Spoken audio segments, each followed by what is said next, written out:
여러분, 혹시 알고 계셨습니까? 중국이 작년 11월부터 대한민국 국민이라면 누구든 비자 없이 입국할 수 있도록 전격 허용했다는 사실. 아, 이제 중국 여행 좀 편해졌네. 처음엔 그렇게 생각하셨을지도 모릅니다. 하지만, 과연 정말 단순한 관광 유치 전략일까요? 지금 이 순간 전 세계 정보기관과 외교, 전략가들 사이에선 믿을 수 없는 분석 하나가 조심스레 회람되고 있습니다. 그 놀라운 분석에 따르면 중국이 한국을 향해 문을 연 진짜 이유는 따로 있다는 겁니다. 한마디로 말하자면 14억 인구의 생존을 걸고 중국이 벌인 이 무비자 도박의 유일한 목표는 단 하나. 오직 대한민국이라는 충격적인 결론. 거대한 기술 패권 전쟁의 소용돌이 속에서 한국을 단순한 기술 수입국이 아닌 전략적 생존 파트너로 조준했다는 것입니다. 그렇다면 대체 중국은 왜 그렇게까지 하면서 한국을 얻으려 한 걸까요? 그들이 감히 고개 숙일 수밖에 없었던 압도적인 한국의 무기는 무엇이었을까요? 이제부터 여러분께 미국 최고 기밀정보기관에 근무하던 한 분석관이 목숨 걸고 밝힌 그 진실을 차분히, 그러나 단호하게 전해드리겠습니다. 그 전에 좋아요와 구독 버튼 한 번씩 눌러주시면 정말 큰 힘이 되고요. 그럼 지금부터 충격적인 진실의 문을 함께 열어보시죠. 안녕하십니까? 저는 미국 국가안보전략청 소속 기술 분석관으로 10년 넘게 동아시아 정보와 기술 전략을 담당해온 마이클 레너입니다. 저는 그날 아침을 선명히 기억합니다.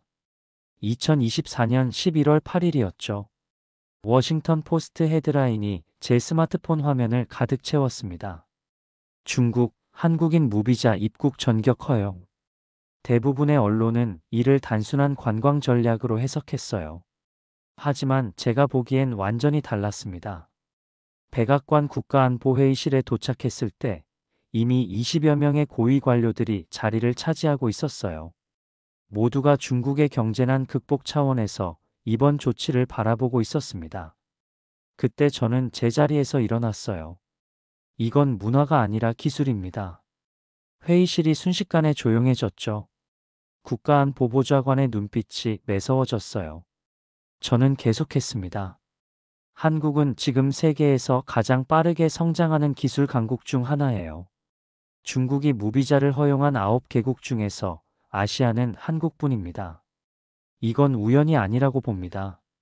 15년간 DARPA에서 기술 전략을 담당했던 제 경험이 그렇게 말하고 있었어요. 중국은 절대 감정으로 움직이지 않습니다. 특히 외교 정책에서는 더욱 그렇죠. 레너, 자네가 볼 때 중국의 진짜 목적이 뭐라고 생각하나? 보좌관이 물었을 때 저는 이미 답을 준비하고 있었습니다. 한국의 첨단 기술에 대한 접근성을 높이려는 거라고 봅니다. 반도체, 오지, 배터리 기술. 중국이 미국과의 기술 패권 전쟁에서 필요한 모든 것들이 한국에 있어요. 그날 회의는 예정된 일시간을 훌쩍 넘겨 3시간 동안 계속됐습니다. 결론은 명확했어요. 우리는 한국에 대해 너무 모르고 있었다는 것이었죠. 일주일 후, 저는 국장실에 불려갔습니다. 벽에 걸린 세계지도 앞에서 국장이 저를 기다리고 있었어요. 레너, 백악관에서 요청이 들어왔네.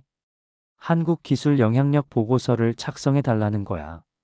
정보국 가안보국에서 15년 동안 일하면서 이런 급작스러운 임무는 처음이었어요. 하지만 문제가 있었습니다.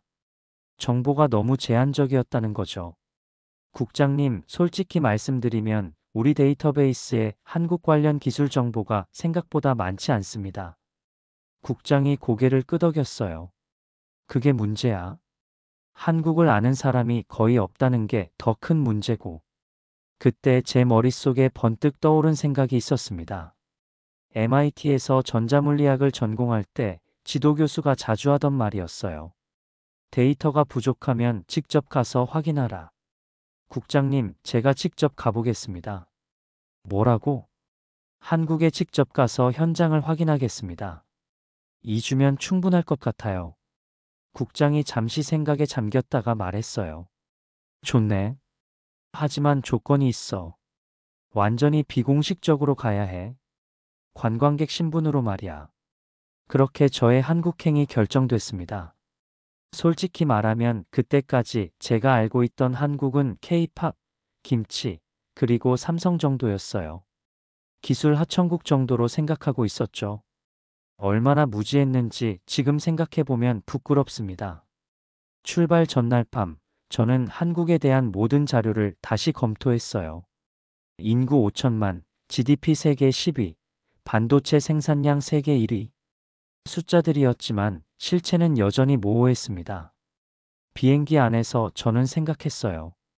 과연 이 작은 나라가 중국과 미국 사이에서 어떤 역할을 하고 있을까? 그때는 몰랐습니다. 제가 곧 목격하게 될 것들이 제 인생을 완전히 바꿔놓을 거라는 걸 말입니다. 인천공항에 도착한 순간부터 저는 놀랐습니다.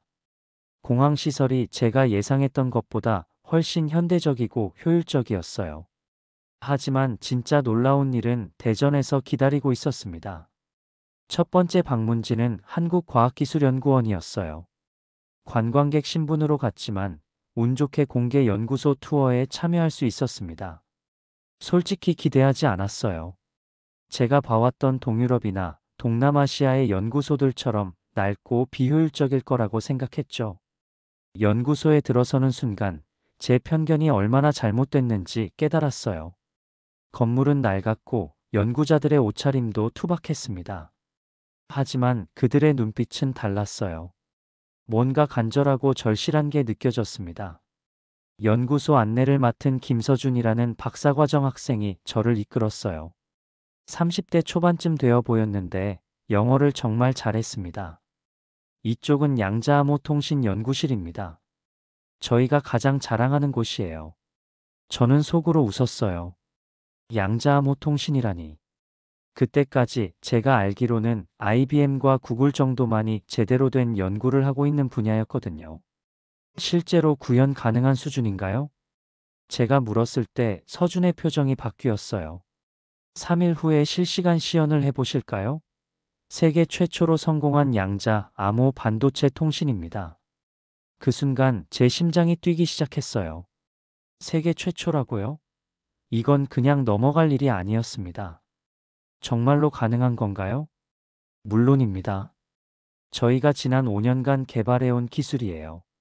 일본도 미국도 아직 성공하지 못한 거라고 들었는데요.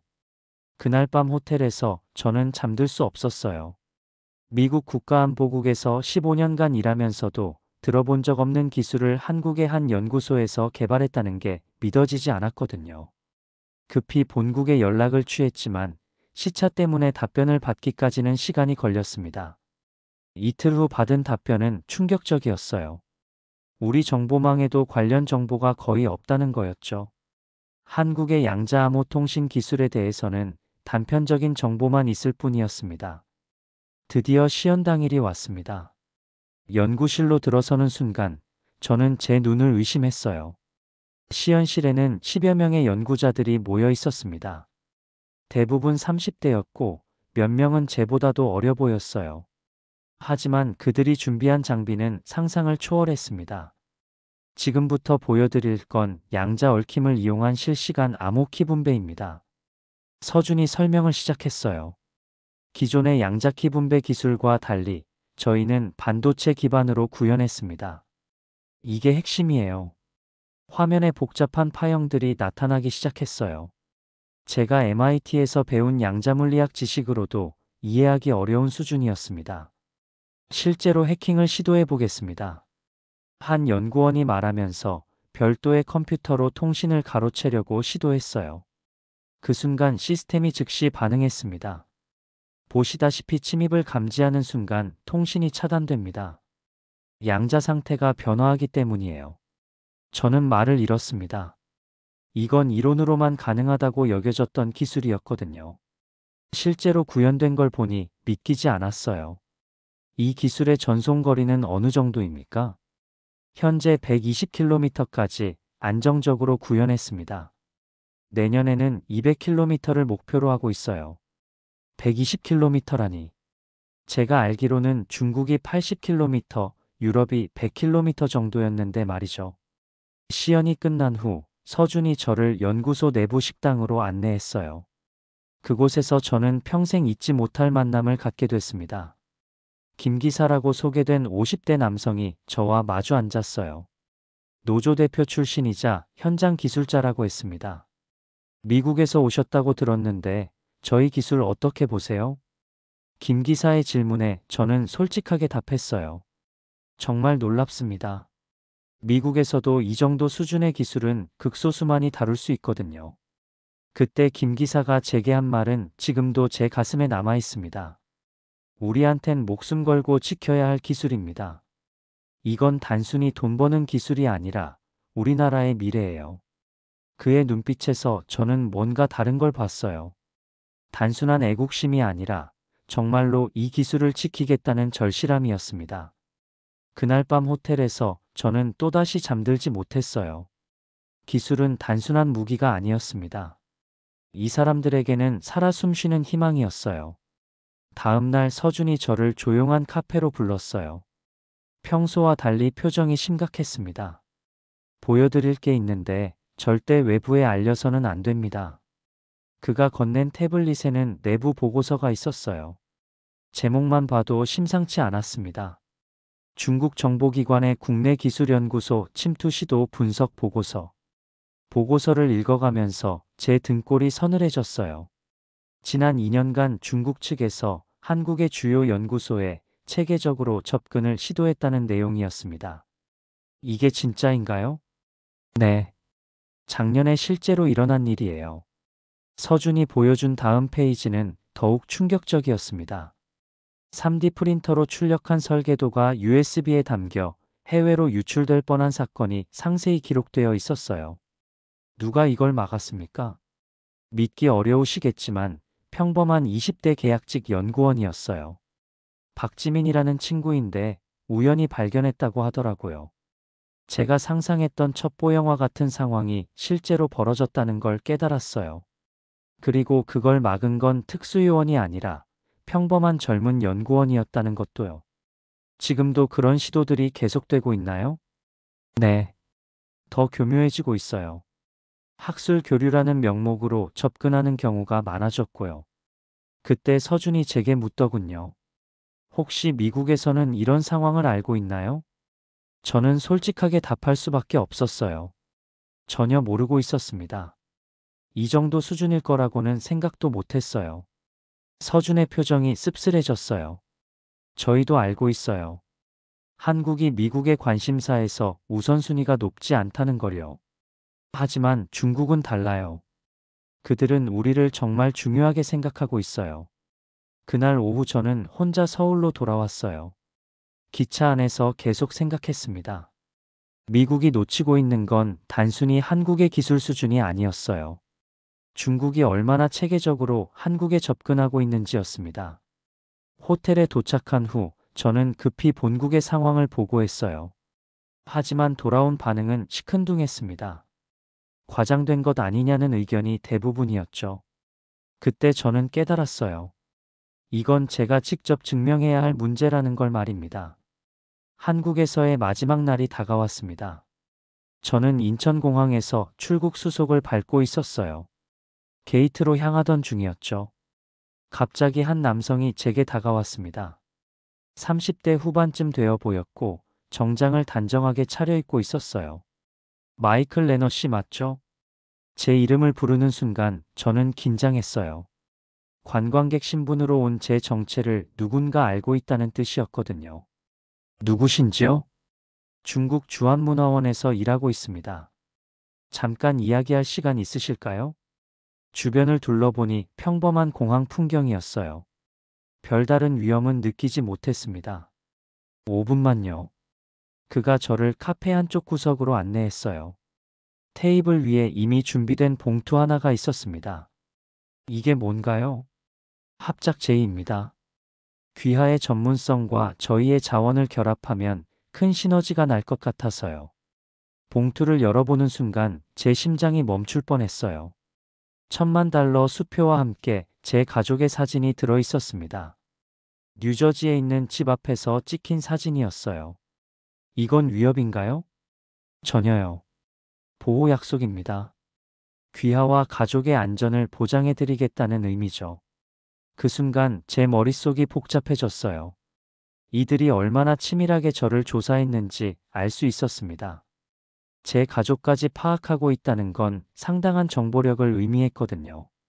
죄송하지만 거절하겠습니다.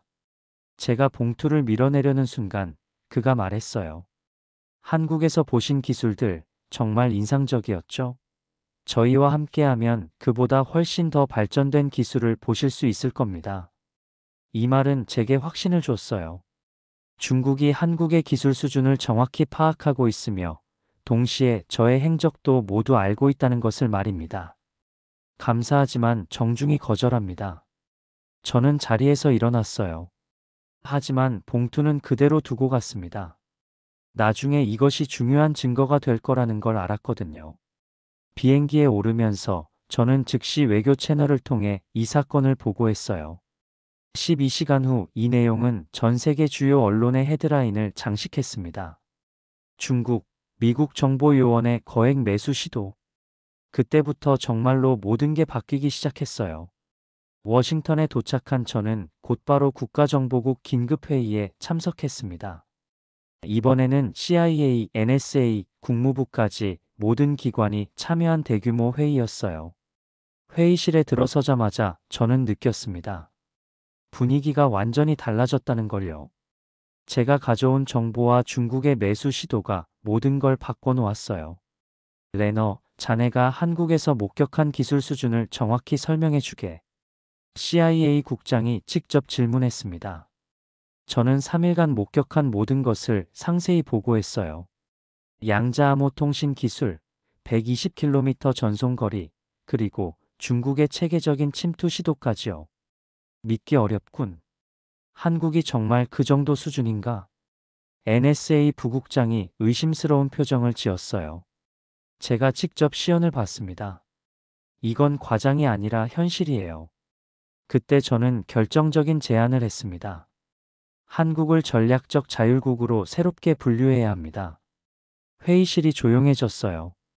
전략적 자율국이라는 분류는 저희가 처음 사용하는 개념이었거든요. 무슨 의미인가? 한국은 더 이상 선택받는 나라가 아니라 선택하는 나라입니다. 기술적으로 독립적인 역량을 갖췄고 중국과 미국 사이에서 자신의 길을 찾아가고 있어요. 제 말이 끝나자 격론이 벌어졌습니다. 한국을 여전히 종속적 동맹국으로 보는 시각과 독립적 파트너로 봐야 한다는 제 주장이 충돌했어요. 하지만 한국의 안보는 여전히 우리에게 의존하고 있지 않나? 안보는 그렇습니다. 하지만 기술은 다릅니다. 한국은 이미 특정 분야에서 우리를 앞서고 있어요. 3시간의 격론 끝에 결론이 났습니다. 한국과의 관계를 전면적으로 재검토하자는 것이었어요. 회의가 끝난 후 저는 개인적으로 백악관 국가안보보좌관을 만났습니다. 레너, 자네 의견을 직접 대통령께 보고하게 될 것 같네. 정말입니까? 한중 기술 경쟁이 생각보다 심각한 상황인 것 같아. 특히 한국이 그 중심에 있다는 자네 분석이 맞다면 우리 전략을 바꿔야 해. 일주일 후 저는 실제로 백악관 오벌 오피스에서 대통령에게 직접 보고하게 됐습니다. 15분 예정이었던 보고가 45분까지 늘어났어요. 한국은 우리보다 더 강한 파트너입니다. 제가 마지막에 한 말입니다. 대통령이 고개를 끄덕였어요. 새로운 접근이 필요하겠군. 대통령 보고 후 모든 일이 빠르게 진행됐습니다. 백악관은 즉시 한미 미래기술동맹 협정 초안 작성에 들어갔어요. 제게는 대통령 직속 기술 자문력이 제한됐습니다. 하지만 저는 다른 생각이 있었어요. 제가 한국에서 느낀 것들을 미국 국민들과 공유하고 싶었습니다. 죄송하지만 자문력은 사양하겠습니다. 국가안보보좌관이 놀란 표정을 지었어요. 왜지? 좋은 기회인데. 대신 제가 직접 글을 쓰고 싶습니다. 워싱턴 포스트에 기고문을 써서 미국인들이 한국에 대해 제대로 알 수 있도록 하고 싶어요. 그건 좀 공식 입장이 아니라 개인 의견으로 쓰겠습니다. 하지만 진실을 말해야 한다고 생각해요. 결국 제 의견이 받아들여졌어요. 조건은 정부 검열을 거쳐야 한다는 것이었지만 핵심 내용은 그대로 유지할 수 있었습니다. 기고문 제목은 대한민국, 우리가 몰랐던 미래의 열쇠였습니다. 기고문에서 저는 솔직하게 썼어요. 미국이 얼마나 한국을 과소평가해 왔는지, 그리고 한국이 실제로 어떤 기술적 역량을 갖고 있는지를 말이죠. 우리는 한국을 여전히 1980년대의 시각으로 바라보고 있다. 하지만 한국은 이미 2030년을 살고 있다. 기고문이 게재된 후 반응은 폭발적이었어요. 찬반 의견이 격렬하게 갈렸지만 적어도 미국인들이 한국에 대해 다시 생각해보는 계기가 됐습니다. 한국 정부도 즉시 반응했어요. 외교부에서 공식 감사 성명을 발표했고 저에게 개인적으로도 감사 메시지가 왔습니다. 더 중요한 건 중국의 반응이었어요. 중국 외교부가 제 기고문을 근거 없는 추측이라고 비난했지만 그것 자체가 제 분석이 정확했다는 반증이었죠. 한 달 후 한미 미래기술동맹 협정 조인식이 워싱턴에서 열렸습니다. 저도 특별히 초청받았어요. 그 자리에서 한국 과기부 장관을 만났는데 인상적인 말을 하더군요. 레너 박사 덕분에 우리가 미국에서 제대로 인정받게 됐습니다. 하지만 우리는 앞으로도 독자적인 길을 걸어갈 겁니다. 그 말에서 저는 한국의 진짜 속마음을 읽을 수 있었어요. 미국과의 협력은 환영하지만 종속되지는 않겠다는 의지였습니다. 한미 기술동맹 협정이 체결된 후 저는 개인적으로 한국을 다시 방문했습니다. 이번에는 공식 초청을 받아서 갔어요. 서준이 공항에서 저를 맞아줬습니다. 6개월 만에 만난 그는 한결 밝아 보였어요.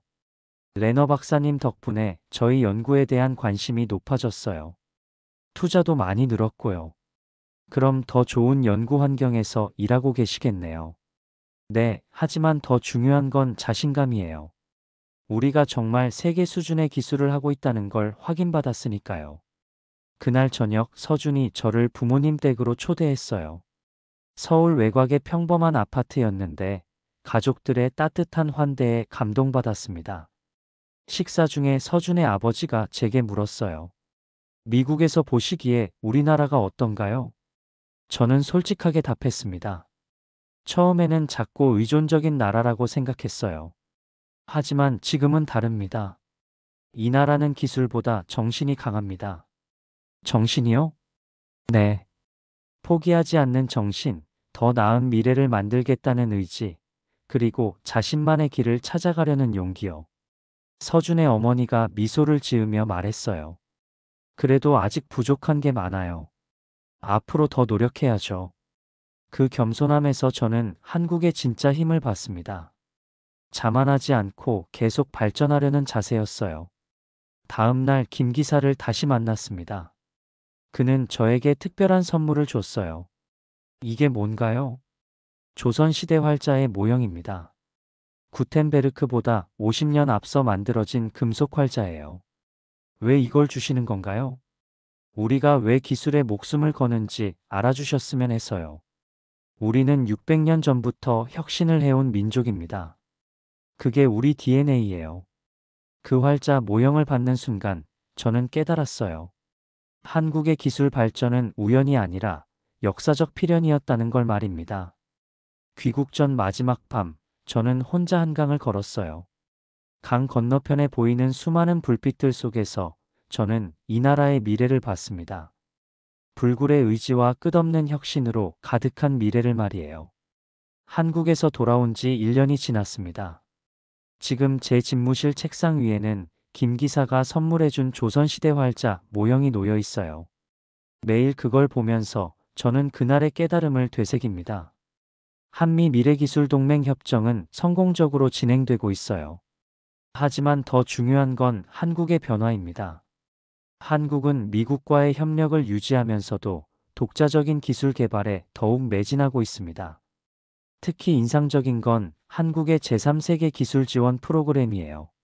한국이 개발한 양자암호 통신 기술을 동남아시아와 아프리카 국가들과 공유하기 시작한 겁니다. 단순히 기술을 파는 게 아니라 함께 발전하자는 철학이었어요. 한국은 혼자만 잘 살려고 하지 않는군. 동료가 그렇게 말했을 때 저는 고개를 끄덕였습니다. 그게 한국의 진짜 힘이에요. 경쟁하면서도 함께 성장하려는 자세 말이죠. 중국도 전략을 바꿨어요. 한국을 압박하는 대신 더욱 적극적으로 협력을 제안하기 시작했습니다. 하지만 한국은 균형을 잃지 않고 있어요. 중국과도 협력하지만 미국과의 관계도 강화하면서 동시에 자신만의 길을 걸어가고 있습니다. 최근 제가 쓰고 있는 회고록에서 저는 이렇게 적었습니다. 우리는 세계를 지키려 했지만 한국은 미래를 만들고 있었다. 작년에 서준에게서 메일이 왔어요. 그들이 개발한 양자암호 통신 기술이 드디어 상용화됐다는 소식이었습니다. 이제 전 세계 어디서나 한국의 기술을 사용할 수 있게 된 거죠. 레너 박사님이 없었다면 불가능했을 일입니다. 서준의 메일 마지막 문장이었어요. 하지만 저는 다르게 생각합니다. 제가 한 일은 단지 진실을 말한 것뿐이에요. 진짜 일을 한 건 한국 사람들이었습니다. 며칠 전 백악관에서 열린 기술정책회의에서 저는 이런 말을 했습니다. 한국을 보면서 배운 게 있습니다. 진짜 강한 나라는 혼자 잘 살려는 나라가 아니라 모두가 함께 잘 살 수 있는 방법을 찾는 나라라는 것입니다. 지금도 한국은 계속 발전하고 있어요. 양자암호 통신을 넘어서 양자 컴퓨팅, 인공지능, 우주기술까지 영역을 넓혀가고 있습니다. 하지만 변하지 않는 게 있어요. 바로 더 나은 세상을 만들겠다는 의지입니다. 제 책상 위의 활자, 모형을 보면서 저는 생각해요. 600년 전 금속 활자를 만든 그 정신이 지금도 살아 숨쉬고 있다는 걸 말이죠. 그리고 그 정신이 앞으로도 계속 세상을 바꿔나갈 거라는 확신이 듭니다. 한국에서 배운 가장 큰 교훈은 이것입니다. 진짜 혁신은 기술에서 나오는 게 아니라 사람의 마음에서 나온다는 것이죠. 더 나은 미래를 만들겠다는 간절한 마음에서 말입니다. 중국이 한국인 무비자 입국을 허용한 진짜 이유를 이제 저는 알고 있어요. 그들도 한국의 진짜 가치를 깨달았기 때문입니다. 하지만 한국은 이미 자신만의 길을 정했어요. 누구에게도 종속되지 않으면서 모든 사람과 함께 성장하는 길을 말이죠. 그게 바로 제가 미국에 알리고 싶었던 한국의 진짜 모습입니다. 미래를 두려워하지 않고 오히려 미래를 만들어가는 나라. 그것이 대한민국입니다. 오늘도 긴 시간 함께 해주셔서 감사합니다. 구독과 좋아요, 그리고 여러분의 따뜻한 격려는 다음 이야기를 준비하는 저희에게 큰 힘이 됩니다. 오늘도 행복한 하루 되세요.